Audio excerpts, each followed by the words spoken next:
Assalamualaikum warahmatullahi wabarakatuh. Kembali lagi di channel kami Saranjan TV. Yang kemarin kita sudah membahas masalah pesugihan tuyul. Oke kawan-kawan semuanya, kita akan kembali bertanya dan membahas masalah rental tuyul. Rental tuyul itu seperti apa gitu loh. Dan sistem kontraknya seperti apa. Mungkin kawan-kawan semua pasti belum banyak yang tahu. Ini sekedar edukasi ya, menambah ilmu pengetahuan dan jangan dicoba. Oke, kita serahkan ke pakarnya untuk menjelaskan. Oke, teman-teman sekalian, assalamualaikum warahmatullahi wabarakatuh. Kalau untuk rental tuyul ya, memang kalau untuk rental tuyul ini dari segi risiko nggak seberapa, namun dari segi hasil pun juga berpengaruh lebih besar, eh, memelihara sendiri daripada merental, karena kalau merental itu pendapatan pasti ditentukan. Sebagai contoh yang pernah tadi diulas, misalnya sehari kewajiban mencari 5 juta itu bisa kurang dari 5 juta, bukan lebih dari 5 juta. Namun kalau sistemnya memelihara sendiri, jadi semau kita memerintah dia, tidak tergantung kemampuan dia untuk mengambilnya, begitu. Jadi biasanya sistem kontrak itu pasti ada syarat-syarat yang harus kita sepakati antara yang rental sama yang pemilik tuyul tersebut. Kalau syarat-syarat sederhana aja, jadi cukup menyiapkan apa kesukaan dia, ya biasanya seperti mainan-mainan anak kecil ya, kemudian ranjang kecil itu ya, dibikinkan ranjang kecil lengkap bantal, guling, kemudian ya mainan-mainan seperti ya contoh-contoh seperti ini Mas ya.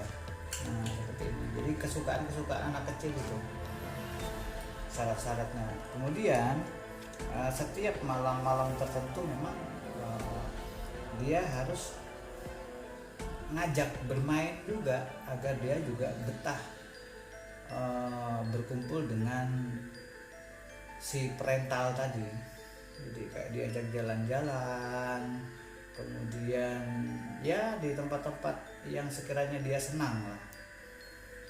Yang utamanya tadi yaitu biasanya disiapkan ranjang ukuran mini ya, biasanya 40 kali 30 cm, itu dilengkapi kasur, kemudian bantal selengkapnya. Nah, jadi pertanyaan berikutnya, apabila kita merental tuyul, seandainya istri kita tidak mau menyusui tuyul, apakah bisa dialihkan ke orang lain? Sangat bisa, karena kalau sistem rental dia itu nggak akan berpengaruh siapapun yang menyusui, tergantung kemauan aja. Siapa misalnya disiapkan khusus untuk menyusui, misalnya ada orang yang mau sebulan dibayar berapa khusus menyusui aja, mau aja dia. Tapi pada saat perentalan dia memang dibikinkan perjanjian bahwa tidak melibatkan istri misalnya, jadi harus disampaikan pada saat pertama kali merental tuyul tersebut. Jadi bisa aja siapapun yang menyusui, asalkan tadi itu harus ngasih tahu pada saat pertama kali merental. Jadi pertanyaan selanjutnya, tuyul biasanya kan ini suka nyusu ya, itu biasanya yang sudah ada asinya umuran berapa yang dia paling suka? Gini Mas, kalau tuyul ya itu sebenarnya cuman sepandangan kita aja menyusu. Sebetulnya dia itu meminum darah ya, bukan air susu sebenarnya. Jadi walaupun dia nggak ada asinya atau air susu, dia tetap mau, karena yang dihisap darahnya bukan susunya. Ini seandainya lagi ya, misalnya orang lanjut usia gitu loh, terus anggap aja lah nenek-nenek lah, apa mau tuyulnya itu? Ya nggak mau mas, mereka juga punya rasa ya, punya rasa.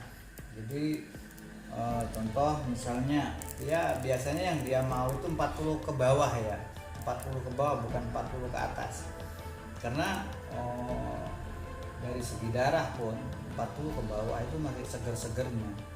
Kemudian umur terendah biasanya 17, 16 ke atas sampai 40 ke bawah.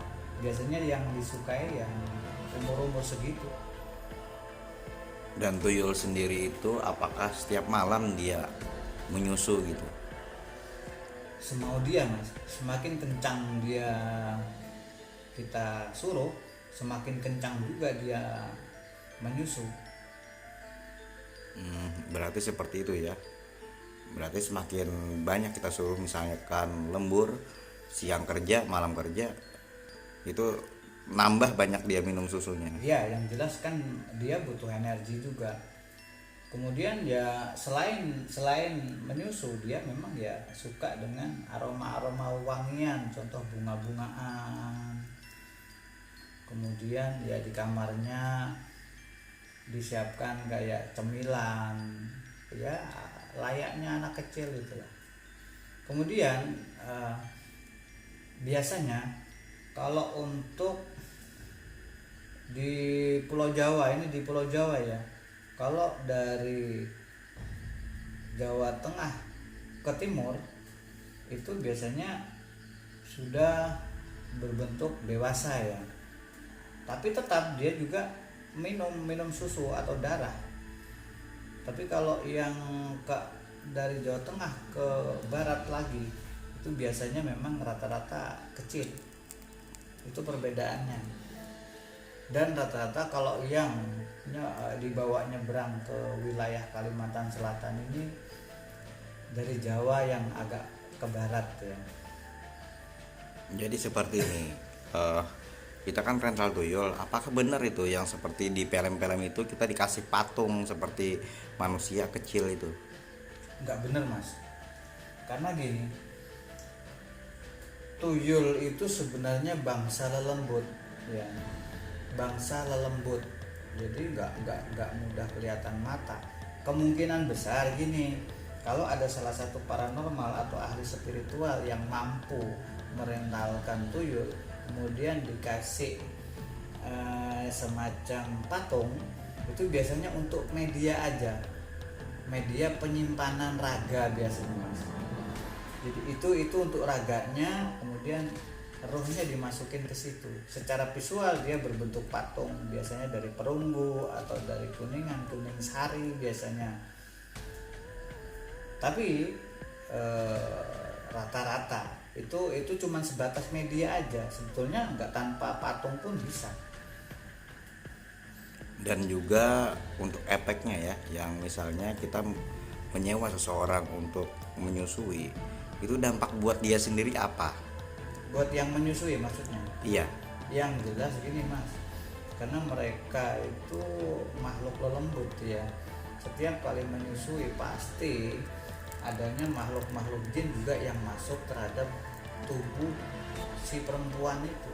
Jadi gak mudah ya, gak mudah asal-asal mau menyusui, pasti ada konsekuensinya. Jadi pasti ada pengaruhnya untuk si yang menyusui tadi. Tapi kadang-kadang gini, namanya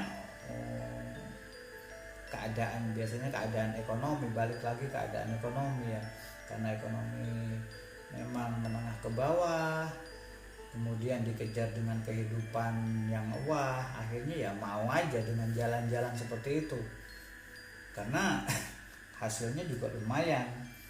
Biasanya orang-orang yang merental seperti itu bisa memberikan 30% dari penghasilan, bisa jadi sampai 40% dari penghasilan. Jadi kawan-kawan semuanya ya, kita sudah bahas masalah rental tuyul. Oke, untuk konten berikutnya kita akan membahas masalah ciri-ciri orang yang memelihara tuyul. Bagaimana? Bisa.